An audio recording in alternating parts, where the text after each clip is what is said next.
Buat orang-orang yang mengira Niki itu main HP di lapas, itu bukan di lapas, say.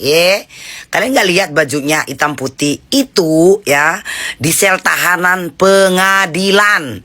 Jadi waktu dia sidang ya kan, di kala istirahat, ya nggak tahu mungkin pakai HP-nya siapa, ya kan, gitu loh. Mungkin dia pinjam gitu, itu main HP. Karena biasanya nggak mungkin banget ya sidang itu bawa HP, karena keluar masuk itu di cek body, ngerti nggak loh?